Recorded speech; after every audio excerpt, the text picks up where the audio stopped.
And I'm here with absolutely no technical issues whatsoever. I am Brad Chester, the most technically savvy man in all of 40K. And I got some folks with me. Introduce yourself. I'm Thomas Ogden, and I am the unluckiest person to be friends with Brad. Yep. Indy Magetto, the wolf squire of Brad, one keeping him alive and, showing up to rounds on time. Nice. Hi, guys. My name's Steve. Yeah, that's Steven. That's the captain of XPZ, our guest of honor tonight.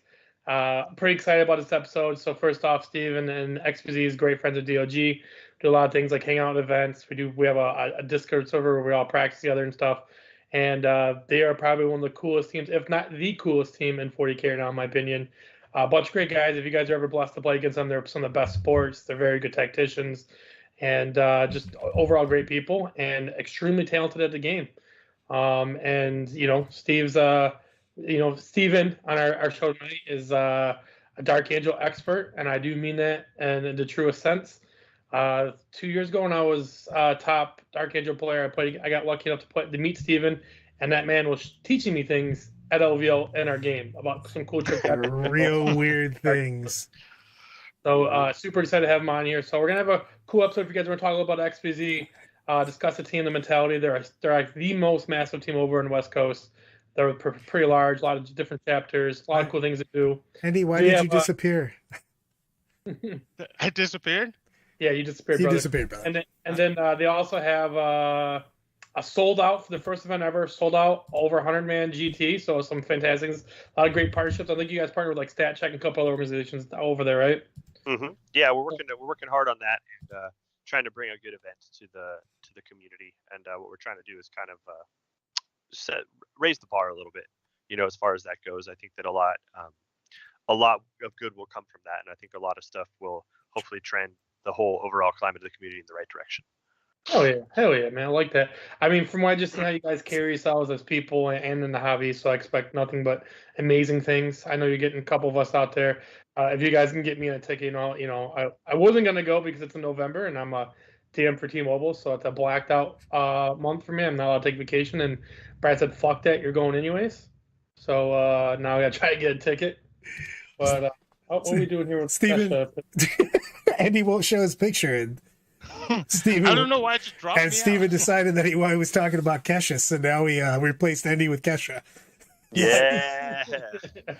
But like I said, man. So it's gonna be a fun episode. We're gonna learn a little bit about XPZ and let you guys talk to the East Coast and Mid Coast a little bit about that, and talk about the amazing things you guys do. And then you're gonna teach us some things about the Archangels. Like how do we deal with this Terminator Menace? And more importantly, I think the Ravenwing is actually a little bit stronger. Not a lot of people are playing them right now. Tell us what to expect from Ravenwing and how you would play against them. So, I mean, where you're the guest of the Steven, juice your volume up just a little bit, brother. You're coming a little bit light. My volume up a little bit. Let's see here. Boom. I'll look for if we ever get an Andy back. Otherwise, we're just staying with Kesha. How we do it now. All right, guys. First off, thanks for having me. Appreciate you. My name's Stephens Corrales, for those of you guys that don't know. I started playing this game roughly around 9th edition post-pandemic. During the pandemic, we ran out of stuff to do. One of my friends kind of brought me back into it, and I was kind of kicking and screaming. I'm like, dude, I'm not doing this again. I played this game so many times. You get a whole army going, you get into the game, it's immersive, and then you stop playing, blah, blah, blah. But, I believe the pandemic kind of drove us into a little bit more of a deep dive than I probably would have normally done with a lot of life's distractions. And since then, there's been really no looking back for me playing. It's just been fun. The San Diego community had some really cool individuals in it that I thought were really good people. And we also had a couple really good players around the area that kind of, changed my perspective of the game and made it a lot more fun for me because it was competitive and there was a lot of challenges to come with it. So, that's that. And that's kind of me as a person who got me into or my path to getting back into the game. I never, so now we're looking at a couple of years. It feels like the blink of an eye to me, to be honest. So moving into to my team. I hate saying my team; it's our team because we're kind of one big family. And I get called the founder or the captain of the team a lot. And while I do bear a lot of the mantle, I believe that none of this is an individual effort. And though I try to put as much of my daily effort as I can into our community, we wouldn't be anything without everybody that helps me and our team that came together as a whole.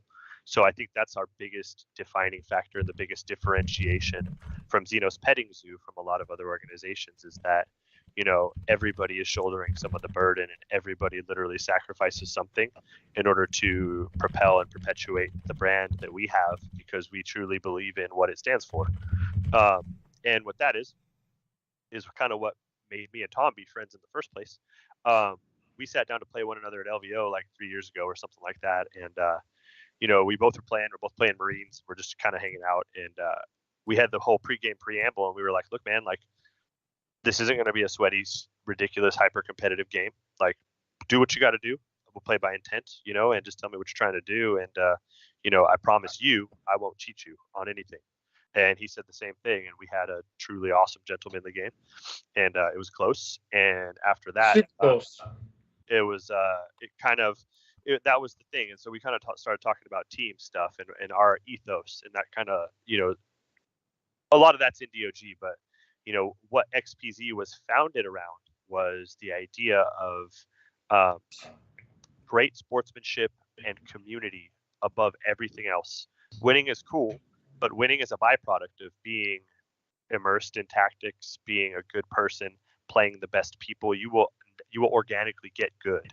And our team is kind of a testament to that. But what you can't build are people with the right mentality towards sportsmanship, camaraderie, compassion for your opponent, and the things on the other side of the table that are very important, that are the first things that usually go on any given player's path to the top, if you will.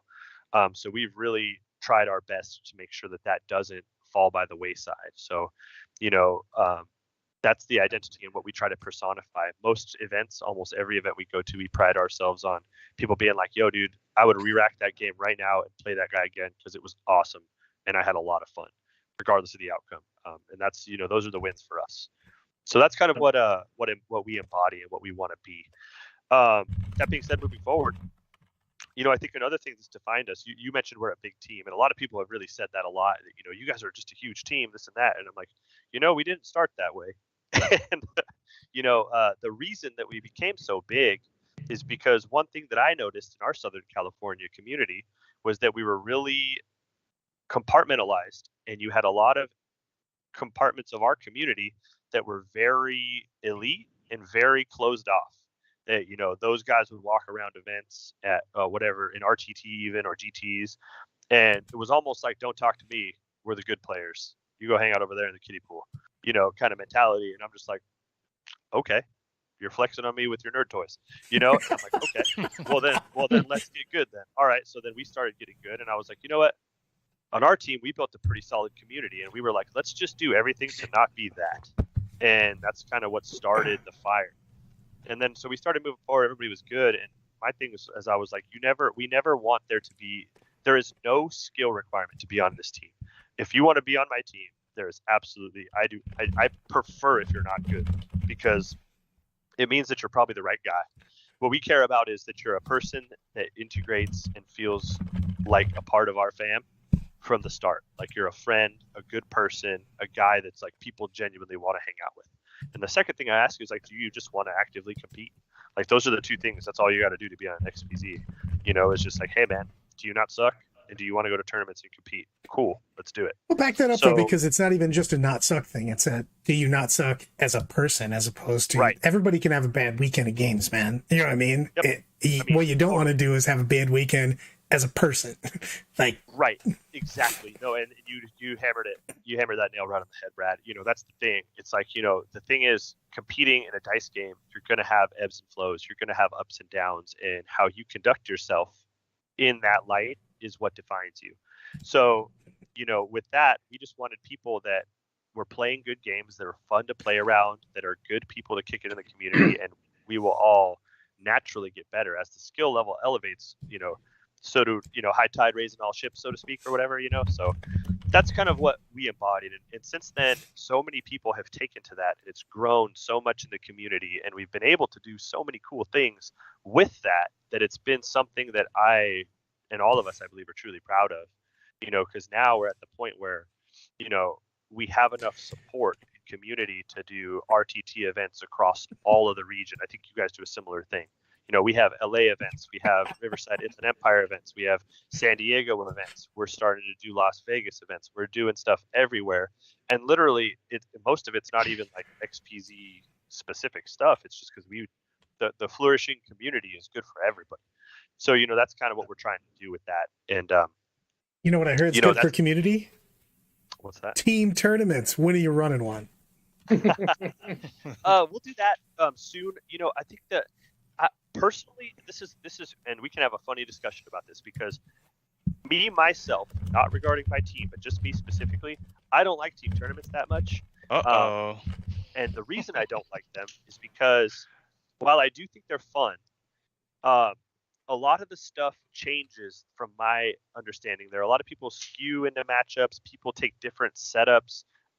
Also, there's a lot more variables, and I definitely think that team tournaments are very skill based. And I'm not saying they're not the highest level of competition or anything like that. In my opinion, it's definitely apples to oranges. I just prefer the individual, because when we all get together, it's almost like being on a wrestling team as opposed to a football team, right?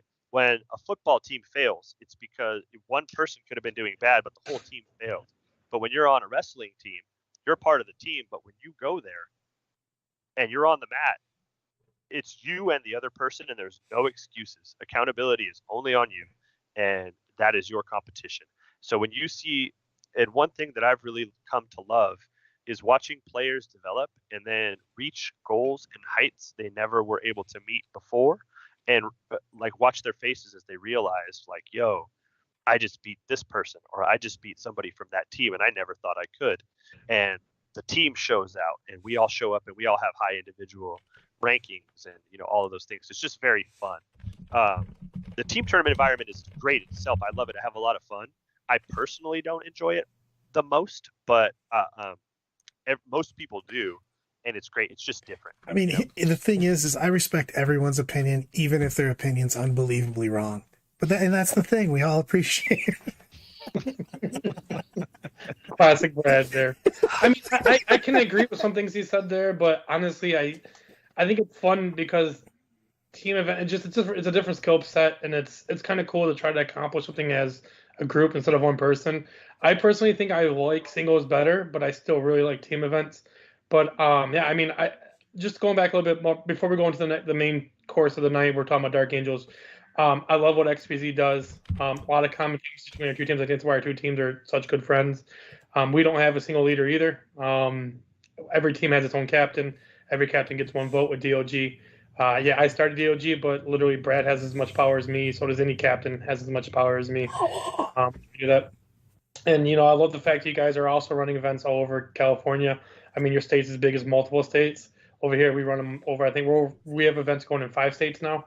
And it's not just DOG events either. We help out all communities. So we run like the GLC now, and anyone who's on there can ask us to loan our train out to them and stuff like that. So it's awesome to see you guys also do the same thing on the West Coast, probably a little bit different, but you guys are amazing people, an amazing team.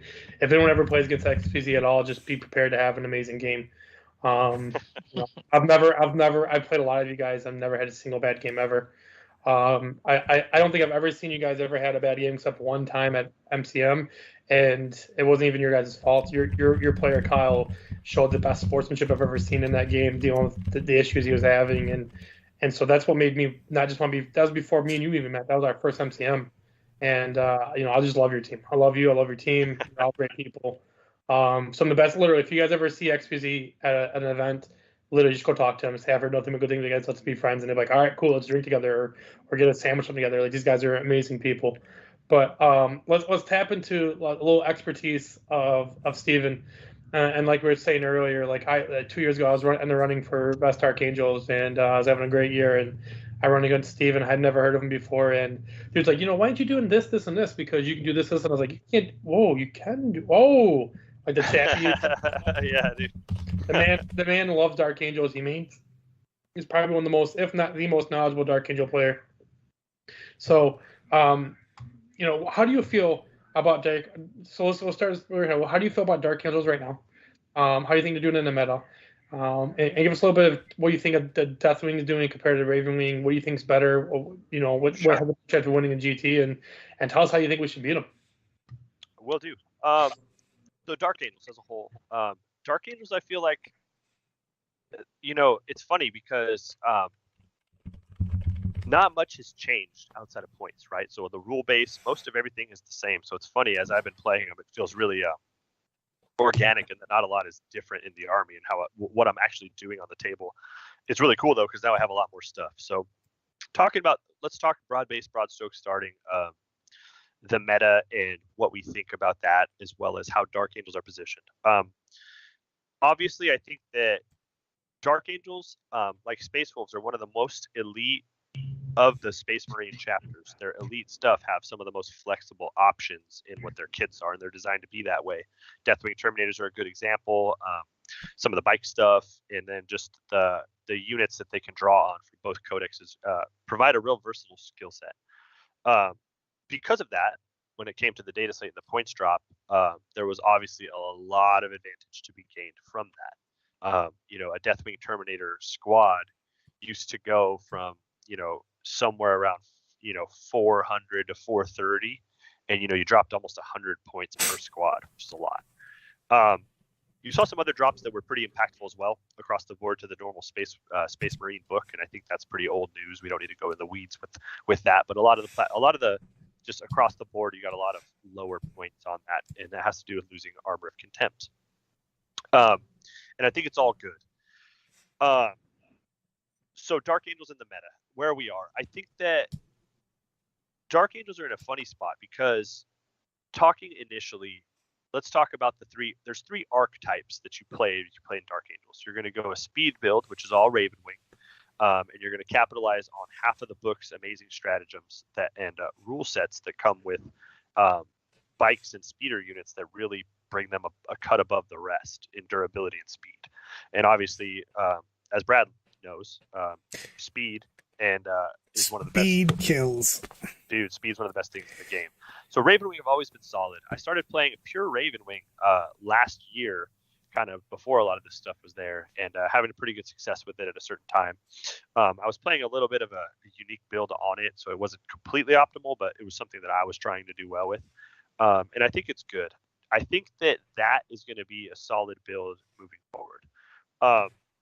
And then we have Deathwing, which is obviously the build right now. It's just all Terminators, all have an OPSEC, all cruising forward, and they're so discounted right now. It's hard to justify not doing what a lot of people are doing, where you just bring as many of that data sheet as you can with the characters to support them, because Marines are very character force multiplier kind of heavy. So you have a lot of things that are, -1 damage, 6 up, feel no pain, shoot on death, etc., that are also really solid and really just push that durability over. And simply put, most armies, especially people that aren't experienced into Dark Angels, will just bounce and die. So that list is geared to just score 100s, and you have to stop them. Some armies can, most armies can't. In that army, once again, I played that army almost 2 years ago, and I was playing it, once again, not exactly optimally. I was playing it the way that I kind of wanted to make it work. I tend to do that a lot. But I think right now that's the list. It's important though. I want to sidetrack on that just a second though, because a lot of people don't just take a list offline and try to make it work, and they don't get why they're not getting great results from it. You have to take a list and make it your list. It can be a version of that, right, but it has to be the way you play. Otherwise, you're just not going to get the full mojo from that list. You know what I mean? So many people just go, I'm going to take this, it won this. And they're like, it doesn't work for me. Why not? You're like, well, it doesn't play the way you play. Sure. Yeah, exactly. Yeah, and that's for me. For me, there's a lot of flavor I like to put into the things I'm doing. For me, part of the beauty of competing for me personally is trying to take something that a lot of people think is not good, or that makes people like scratch their heads, and then just like perform highly with that. And then people being like, how the hell are you doing that? That's like one of my favorite things to do. It's one of the reasons I love Alpha Legion so much, is because, that's like when you're just like doing stuff that people just had no idea what was going on. That's what I love to do. So yeah, and yeah, I agree with you, Brad. I think that, you know, I tailor stuff to my play style and what I like to do on the tabletop rather than just playing the exact optimal stuff, which you know, sometimes yields me a little bit worse results than I probably would like, but I'm cool with it because I'm more content in what I'm doing. I might change that up a little bit this year and try to go a little bit more of the norm just to see, you know, what I can do this year, but to be determined. And then so back on track with Dark Angels, the last one is kind of a blend of the two. You know, that's where I believe the strongest builds are, but they're also a lot more difficult. And you'll bring a little bit of an anchor or an anvil that's like a Deathwing setup, and then you'll have a lot of speed contingents and utility units that will perform around that and really succeed and be able to do anything on the table. Those are the lists that I think are the best. So those are the three archetypes. You got the Ravenwing fast stuff, you got the Deathwing implacable stuff, and then you got a mix of the two. People would debate that there's the Greenwing option as well, but right now I just don't necessarily think that does what you want it to do. So I'm gonna forsake talking about it just for the sake of competitive viability, because I don't think bread and butter vanilla Marines that just don't run to attrition is the call. It blended so many things peak at Marines. Dude, so it's like sick. I got sweet Greenwing intercessors. Yeah, they're not gonna do anything. So in the state of where they are, I think that Dark Angels are probably the strongest, or one of the handful of the strongest Marine chapters there are. I think that they can, now we're at a point, which is an amazing thing, that you can perform. You can perform at any level, and anything can be good right now, for the most part. That being said, Dark Angels, where they're positioned, I think they're at the top of that, and I think they're at the top of that because of how good Deathwing Terminators are. And I believe that, to a degree, and this might be controversial, but I think that just a bunch of Deathwing Terminators is not necessarily the most skillful option, but it's good, right? It doesn't take a lot of big brain mobility plays to pull off Deathwing, right? It doesn't take all these crazy secondary choices and, you know, tabletop tactics to win with that army. You are just gonna, you know, take some steps forward and then hit things with hammer, you know, and that's the thing. Now, you could argue that the genius of that is in the list building itself, but, you know, I think that, you know, with any skew, there are ways around it. So, you know, kind of staying back on track, I think Dark Angels are good. I think that they're positioned really solidly to win, and I think that as we start breaking down these archetypes, we'll talk about why I think what is the best and why I run what I run. So here's the thing. Let me ask you a quick question though. So you say they're very good in the meta. So I've had someone ask me this earlier, and I want to wait for the show to talk about it.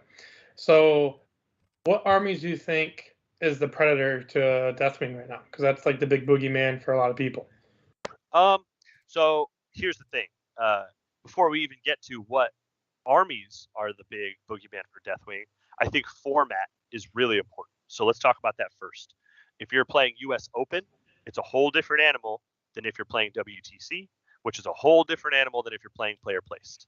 I think that Deathwing run into a real gamble scenario on player placed. I think they become a little more stronger than you would think on US Open terrain. And you know, I'm not super familiar with WTC terrain yet as a whole, just because I haven't been focusing on it for the beginning of this portion of the season. But you know, I think that that can also be, it's a little more open in the middle with a lot of different, more creative firing lanes. So I think you can find issues there as well. So what I primarily play on is player placed. And with player placed, that question, Tom, is largely dependent on how your first turn defender roll goes, because what Deathwing wants is to get that big F-piece ruin in the center over that center objective. So if they get that going on there, so big on mission though too. You know what I mean? I like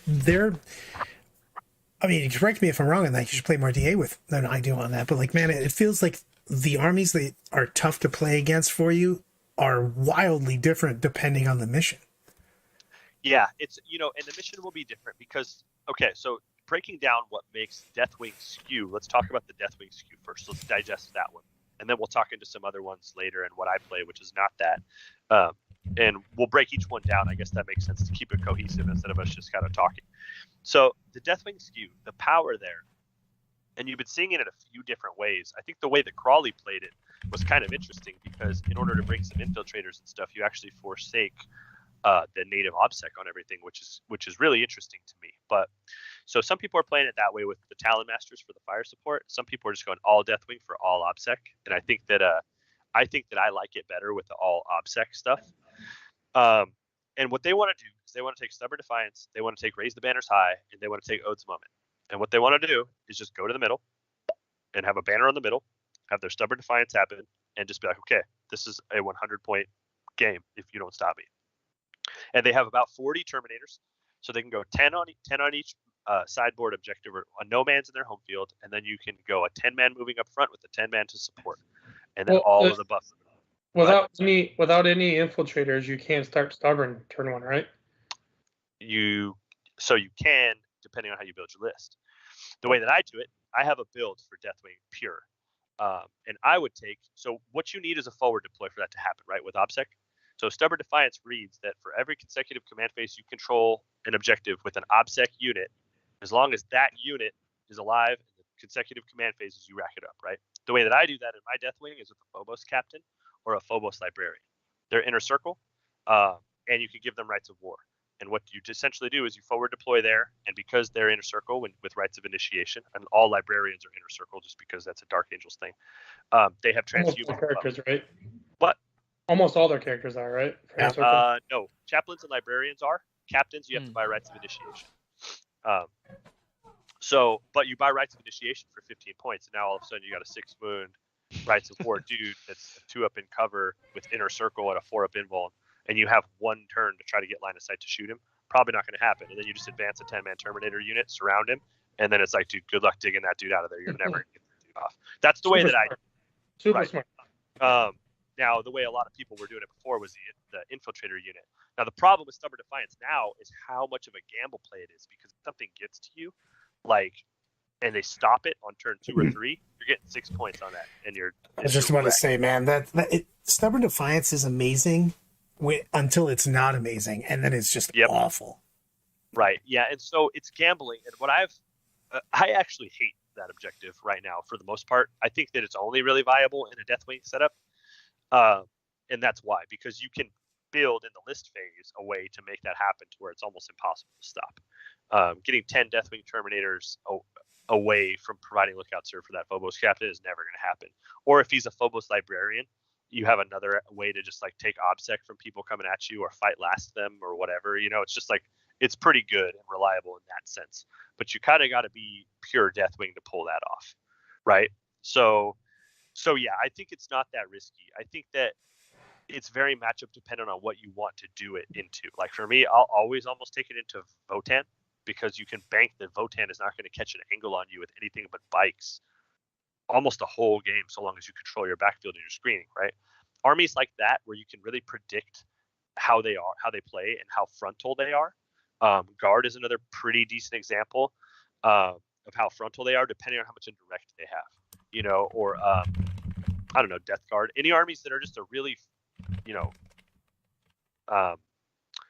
telegraphed army, you can take that pretty well against. Now, armies that are really fast with OBSEC that can probably get to your stuff or snipe it, or like Harlequins, you don't take it there. You take other stuff. Let's say we're playing, because that's what we're on right now. We're playing player placed, right? And you're playing the Deathwing skew. So you're running your style. What armies do you not want to play against? What armies oh shit, I don't want this matchup. I'd rather have something else. Votann gets squirrely because they can delete you. And like I said, the thing is about Votann, dude, if you lose that defender drop and they put a woods or a crate on the open or in the middle to where you can't put something down there, now you're looking at a real sketchy game, because it's they will delete you and you have to be in the open. Your whole game plan will change there. And that's one of the reasons I don't like to play the pure Terminator skew. If you do hit that matchup, you're not looking good. You got to take something else, and you're not really taking a kill secondary with Deathwing into Votann. At that point, you're looking at what option opens up that's better for me than Ode's a Moment here, or do you play to deny them and hope, it just turns into a weird squirrely matchup where you almost have to outpick your opponent on secondary, just understanding what they're trying to do to you. And that's another reason that I think that I really like having. A lot of people don't. I like having 5 characters in my Deathwing list. People are like, dude, you give up max assassinate. I'm like, yeah, but you kind of want people to take assassinate because so many games people take assassinate. And I'm like, you just don't get my characters. It's a trap. It's a trap. Do I have that It saved? happened yesterday on the War Games Live. They got all 5 in that game that almost took them. Well, the thing is, I love it when people do it against my tile. It's like, bro, if you're getting my characters, that means I'm already tabled. And if you don't table me, it's going to be a rough game for you. Yeah, so it's like, dude, for me, I tend to play a little more reserved with the way that I play. So me too. I only play reserve. I never played aggressive. Yeah, Jesus. Can't believe you didn't burst into flames after saying that. Yeah, exactly. But right. But yeah, so I mean, what I try to do is kind of see. I'm like, okay, naturally, my opponent is trying to do this or this or this. Okay, what are they? They're probably going to take assassinate against me. That's what their army's designed to do. And what Deathwing wants you to do is bounce and die. Like that's kind of their game plan. So it's like, dude, if I just hide my characters and have a, whatever the secondary plan is, that's kind of what's going to dictate how you win the game. But it can also lead to some low scoring games if low scoring wins. So, that's kind of where we're at on that. Hey, Steven, I'm curious, what kind of tech, like let's say you don't play Votan or you're not on player plays, like what type of tech or functionality can people be putting into their list to give them a better chance against Dark Angels? Real quick before you answer before you answer that, because we're at our halfway point in the show and I always have to do this. Everyone watching, if you could like, subscribe, and all the other stuff that Brad usually says, please do it. The other stuff that Brad usually says. Whatever stuff. We like the likes, we like the subscribes, please. You got to do it YouTube voice. Smash that like button, guys. I do want to go to Sam's question after you go to Andy's because of the fact that it's not even a question, it's just a statement. And I want to say what armies can do that to you because basically mortal wounds are one of your problems. Move blocking is a problem. Do Andy first and then we'll go this. Line them up. Run it out. All right. So we're talking about the problems? Yeah. Because Sam just put it in. It's like psychic mortals. Oh, something that can put down big mortals, move blocking and stuff like that. What are those armies? Right. Yeah, so I think the armies, mortal wound stuff, Guard is interesting right now because Guard can delete you. Guard will kill 10 Terminators in a shooting phase, no sweat. That's a problem. Armies that can bog you down used to be a real big issue. So if you don't remember back, I think a year or so ago when Freebooters were there and Dark Angels were there at the height, the one matchup that was almost an auto loss for Dark Angels Deathwing setups was Drukhari, because Drukhari was just so fast, could get right in front of you with things like Reaver jet bikes or when their power from pain kicks in and everything can advance a charge, which is just gum you up, right? You're just stuck there. So you're fighting your way out of your deployment zone and it's just too late. So mobility is a big thing with stuff like that because the weaknesses of Deathwing specifically are this. One, they walk 5 inches. And as long as you're aware of the fact that they can resurrect the Terminator and then charge sometimes with a +1 or a +2 based on the chaplain, then you really can understand where that army is going to go. Just don't be there. Movement. So movement's the first thing. The second thing is, mortal wounds are an issue. Depending on the build, a lot of people are building for that now, whether they're going double apothecary or you'll see Lazarus back in the list. I used to run Lazarus a lot because Necrons were there and things wanted to mortal you a bunch. So you would run that and it became a much, much easier riddle to solve. So, look at the build. Mortal wounds are there, but, you need a lot of them. I think things like Yanari can do that. But that's probably realistically all you're looking at. And then some people seem to think the Grey Knights are an issue there, but I don't think so. I think the Grey Knights they run out of steam, so they can't quite do enough of it. And a lot of Grey Knight players want to take Purifying Ritual and stuff, which is like, I think that it's good in a defensive game plan, but against armies like ours, you want to be throwing mortals. So you've got mobility, mortal wounds, and what was the last one, Bradley? Just high scoring second, and basically another army that can just sit and do nothing. Yeah, well, and you do a combination of that. Effectively, what you're looking at is armies that could run up, move block you, interrupt your secondaries, and basically try to steal the primary game for a turn or two, and then just do absolutely fuck all, and just go, hey, you can score 95 as long as I get a 96. Yeah, exactly. And I've lost games like that. So I think that move blocking armies like Drukhari, armies that can get to you. Gene Stealer cults could be an issue because, oh yeah, that's what I was going to say. The last big weakness, so movement is one weakness, mortal wound susceptibility is the other one. And the last big weakness of Deathwing is they have a really low attack volume. So on the charge, they're throwing 3 attacks a dude. Unless they have a very specific character loadout, then it goes to 2 attacks per guy. So that volume is really low. So if you're putting 20 dudes in combat with the Deathwing squad, and you're living, you can bank on you're getting hit back with 10. What are you doing against certain armies? For instance, I'll go another army that's really doing well in the meta right now, which is GSC. That feels like such a terrible matchup for you, especially if you're bringing the mini transhuman, then they've got a Feel No Pain and an Invuln, and all of a sudden you literally don't have enough attacks to get through their really cheap units, because they can just put a unit of acolytes there and go, hey, you're only wounding me on 3s. Yep. I've got a 5 up, 5 up, and it's going to take you a couple turns to get through this. Oh yeah, I've got 11 more of those. You know what I mean? I think that, right, and I think that's a problem. I think if the GSC players understand Deathwing enough and realize that low attack volume is a real big problem, because a lot of people on their Deathwing builds are doing all Thunderhammers and then two Cyclones. And I just, since forever, have not been on that bandwagon at all. For that reason, you have a very low attack volume, and you literally are taking a 330-point unit that's only effective in one phase of the game, and it's the one that you need the most movement to be involved in. So I think that for GSC players and people playing like that, as long as they identify that and understand that attack volume is an issue, then they have a pretty easy win, a pretty easy understanding there, because they'll know that you can just tar pit the army. It can't go anywhere, and it's not going to chew through enough of you. Just keep on putting stuff in there, And I actually got into a really good debate with Nick this morning. So Nick Rose, one of our teammates who's just crushing the GS here now, he actually thinks that Dark Angel's an auto loss for him. And I'm like, dude. Yeah, I don't know why he says that either.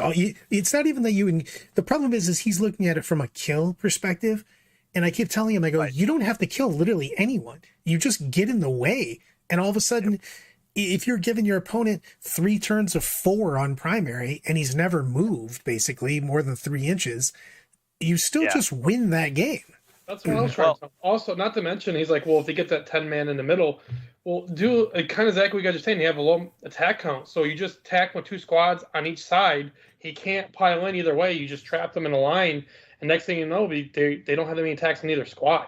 Right. And you're just... I just think he hasn't looked at it and played at the match enough. And that's the biggest thing is, and I tell everybody this, when you have a bad match, keep just playing that bad match, but change what you're doing each time. Walk through the turns. Don't just play the game and go, I hate that army, I always lose. Well, why? You have to figure out why you're losing that game, and then go. And what I do a lot with that is play the army yourself and or talk with someone that plays it. If I'm like, hey, I'm having a hard time beating Dark Angels, well, I'm going to go, Steven, Tom, what do you guys have the biggest problems with? And then you ask why. Well, what can my army do to make the same things happen that you're having problems with?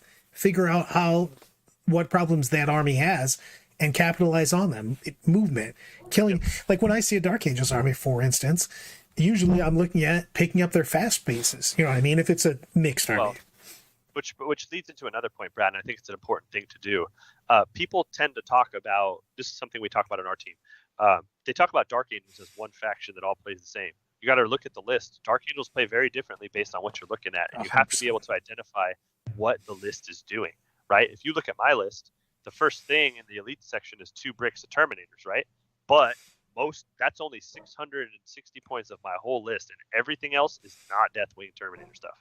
So you would look at my list and maybe you're like, okay, some Deathwing stuff, he's going to want to do the blah blah blah. But like, if you got to really look and be like, no, that's not what he's trying to do. So for GSC players and people playing like that, you have to understand the Dark Angels list you're looking at, because Deathwing lists we're talking about currently, how to beat them, you can just tar pit. There is no threat there. But once you start talking about lists that bring half Ravenwing, it's a very different matchup for armies like GSC. So I think that the first step in understanding how to be good against Dark Angels is understanding, what type of list you're looking at and how it wants to score. So I think we're just wrapping up the Deathwing portion specifically. Low movement, low attack volume, susceptibility to mortal wounds, and then they're kind of very linear in they only play in really the assault phase. So Well, those. Go ahead. Keep in mind, if they're bringing Lazarus, they have a 5-up against mortal wounds. You only see one list right now doing that, and that was the one Manny Chima brought over there in his list, probably for Kazakid.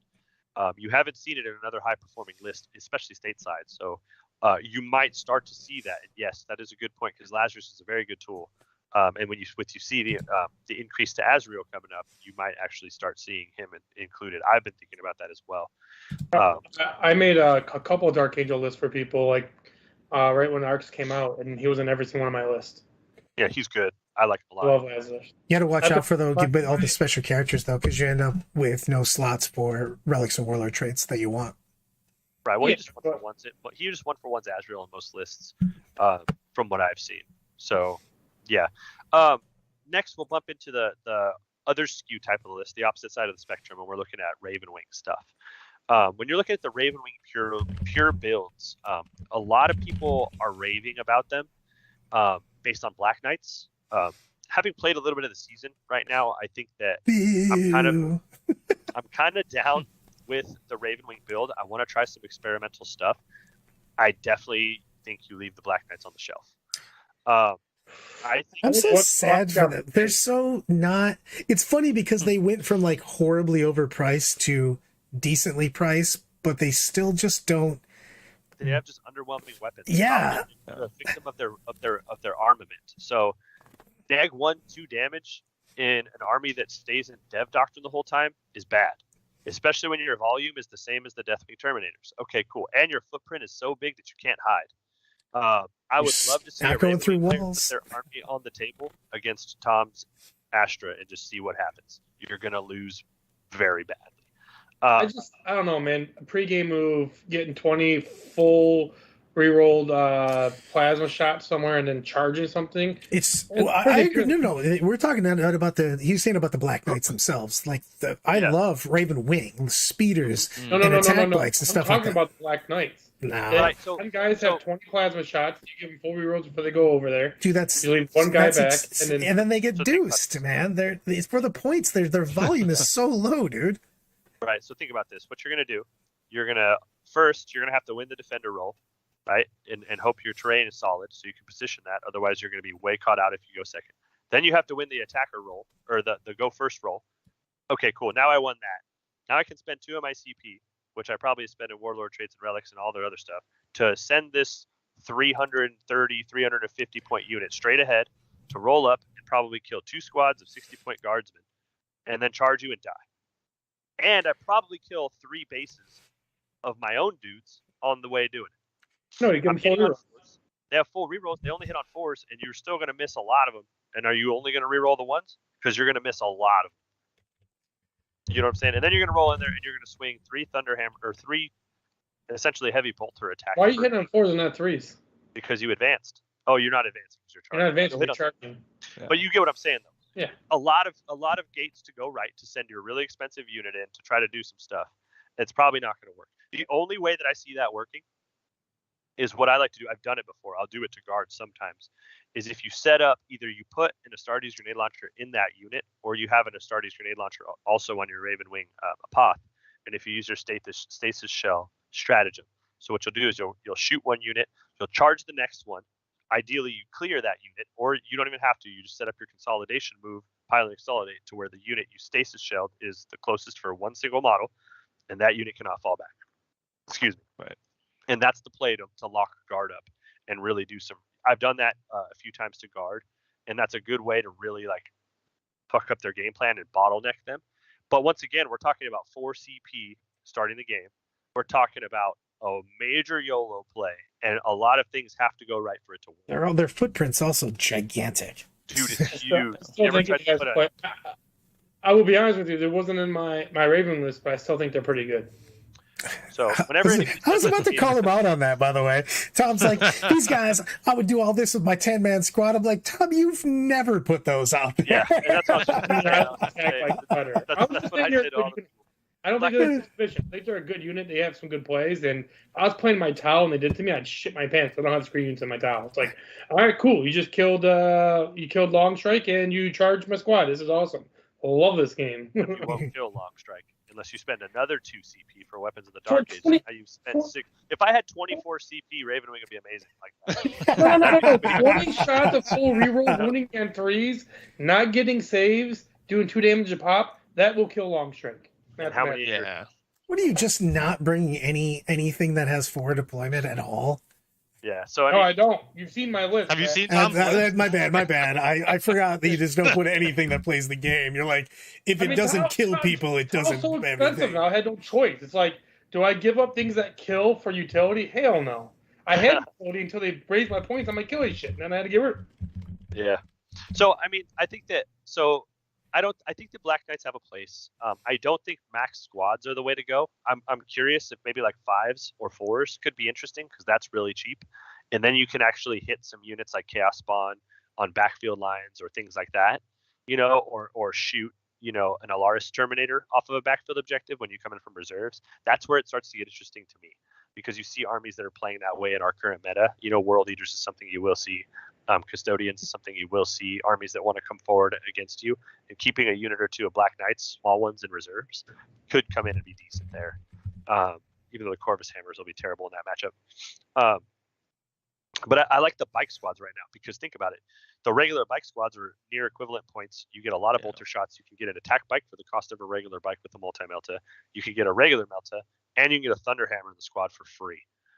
And they all jink, and it's just okay. So think about this: if you use that squad, you just roll that up there with an attack bike. You can shoot long strike in the face with your attack bike and your other melta. Put all the bolters into guard units, and then go hit something in the face with the thunder hammer. I like that a little better. And I actually was using that in Cherokee. I used a regular bike squad, and the game plan there was to come from reserves with that and 1 invader ATV to just clear backlines once people had already advanced ahead, and it worked really well. So the big benefits here, I think, and the problem I see with Ravenwing is it's too difficult. That army wants to be MSU, and you want to drive around and be small and have a lot of units to play the game and cover a lot of board space and just have maneuverability, but you don't have enough slots in an Arcs of Omen detachment because your army is only fast attack unless you start taking things that are suboptimal. And you're talking about Black Knights, you're talking about the Flyers, you're talking about things that are okay, but they're kind of a liability at the highest competitive level. I think you're gonna hit a wall with that. So, and those slots are vying for things that like you want to have. One of the biggest benefits of Ravenwing is that you get OBSEC on your regular bike squads, right? But in such a competitive fast attack slot army, you don't really find bike squads making the way into the list at all. You're gonna have your 2 Talon Masters, you're gonna have 3x3 attack bikes probably. You're gonna have a bunch of the great land speeder variants right now. Go ahead. The new land speeders are It's a big. The funny thing is those bike squads are great.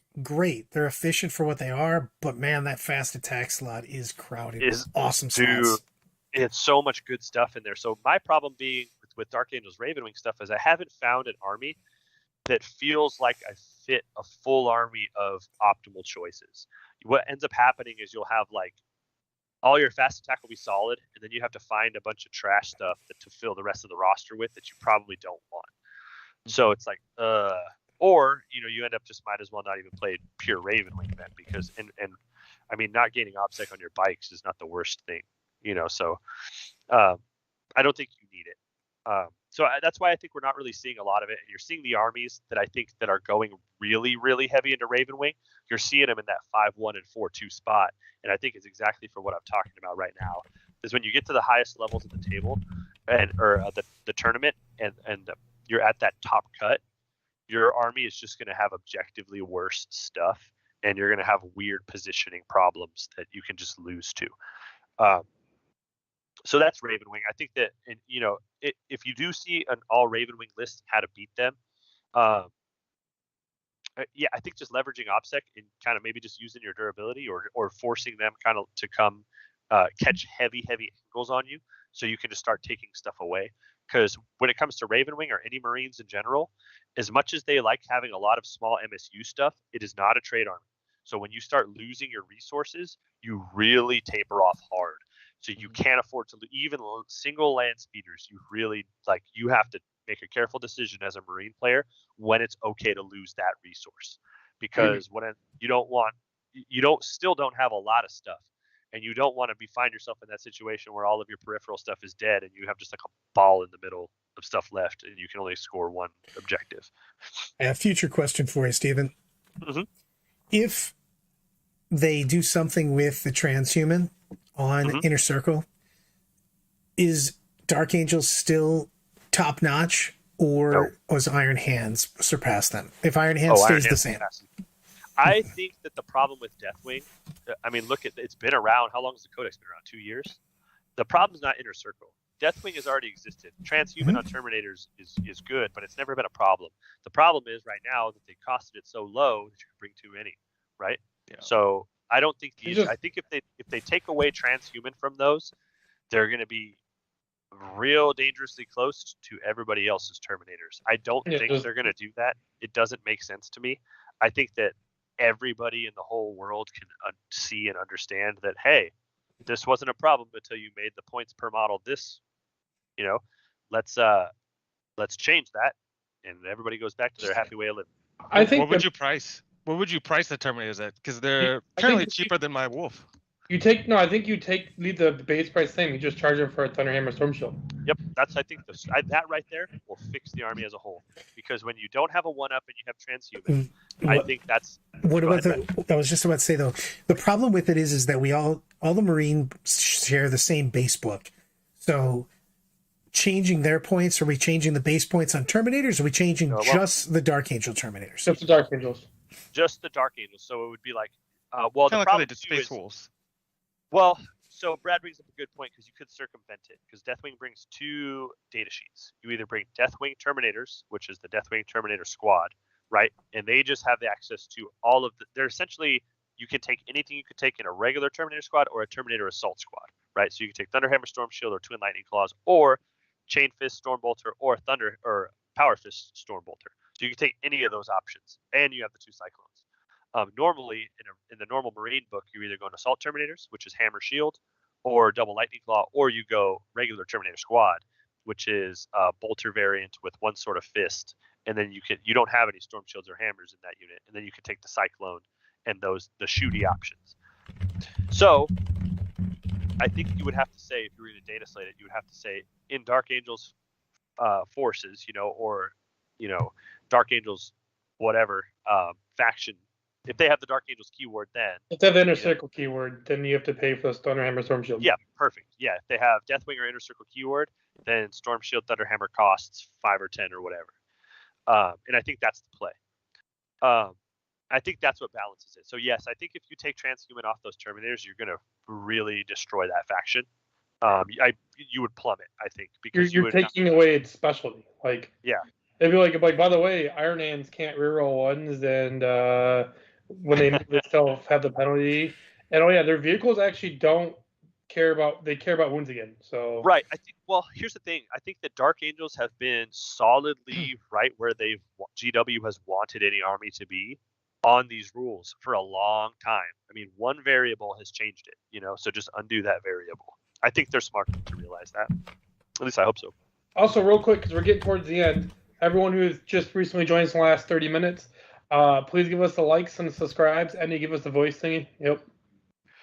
And if you get a chance, make sure you head over to xenospettingzoo.com, and you want to check out our website as well.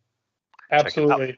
If you were here for the beginning, when we talked a little bit about the team, they are one of the best teams in 40K. What I mean by that is they play for the right reasons. They're the most fun people to play against.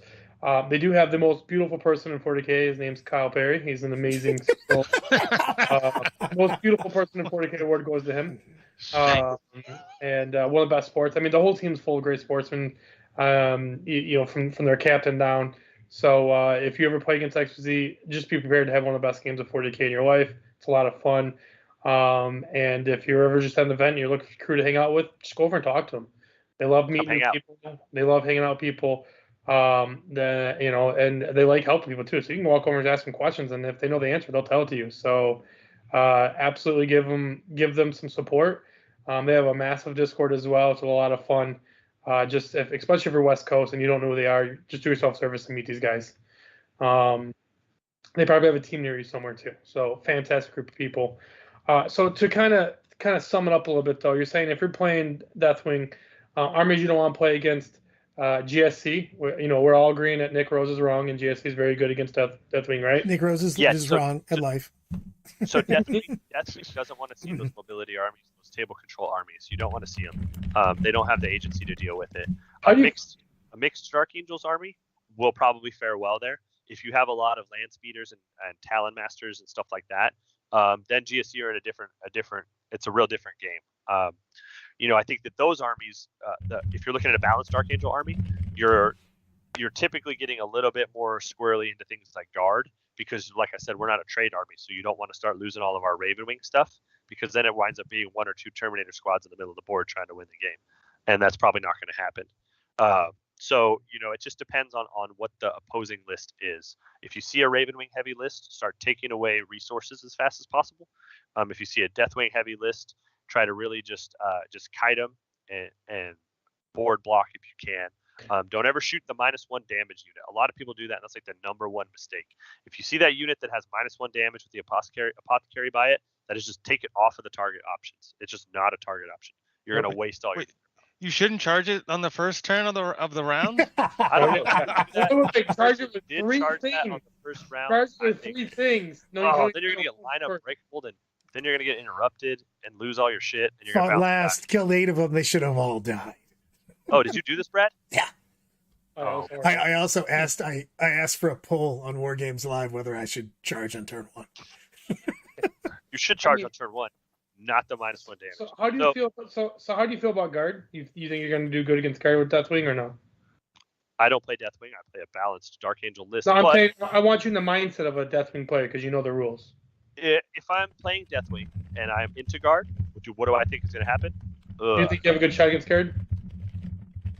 I think it depends. I think terrain's gonna matter there. Yeah, a lot, because the problem is it depends also on the level of. I think if we're talking about this as a top level game, like we're top cut of a tournament, I think the guard player probably has the advantage there, but terrain is going to really dictate how that. Whoever gets first drop is going to be hugely advantaged at that. Yep, because what's going to happen is Kazerkin can delete what they need to, but it's going to decide who needs to have the tempo.